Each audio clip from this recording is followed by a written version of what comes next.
শিক্ষকেরা অল্প কিছু ক্লাস নেয় এবং দেরি করে ক্লাসে আসে, আবার অল্প সময় পরে চলে যায়।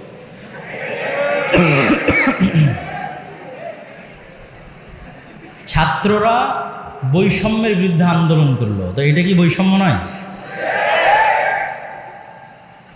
তো এবং ছাত্রও যদি ক্লাসে অনুপস্থিত থাকে তাহলে ছাত্র দুর্নীতিবাজ, আর শিক্ষকও যদি ক্লাসে দেরিতে আসে এবং আগে চলে যায় তাহলে শিক্ষকও দুর্নীতিবাজ।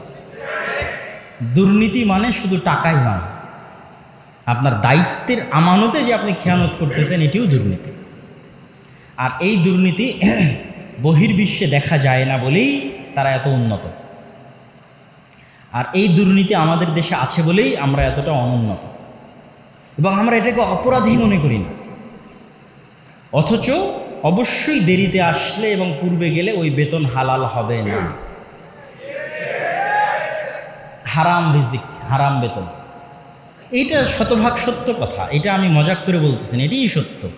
আপনাকে যে দায়িত্ব দেওয়া হয়েছে, যে দায়িত্বের জন্য আপনি বেতন নিচ্ছেন, এই প্রত্যেকটা টাকার জন্য, এই প্রত্যেকটা দায়িত্বের জন্য আপনি জিজ্ঞাসিত হবেন।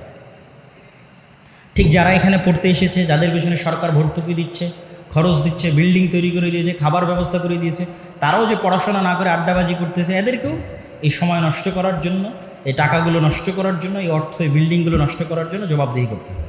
এগুলো সবই হচ্ছে দুর্নীতি। আমরা জাতিগতভাবে একটি দুর্নীতিগ্রস্ত জাতি, আল্লাহ না করে একদম টপ টু বটম জাতিগতভাবে দুর্নীতিগ্রস্ত জাতি।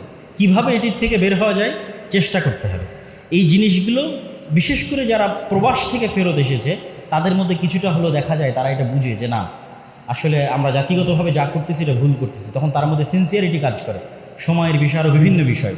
তো দেশের বাইরে না গেলে এটির বাস্তব অভিজ্ঞতা করা খুব কঠিন, কিন্তু যেভাবেই হোক আমাদের এটা বুঝতে হবে যে এটি আমাদের ধ্বংসের কারণ।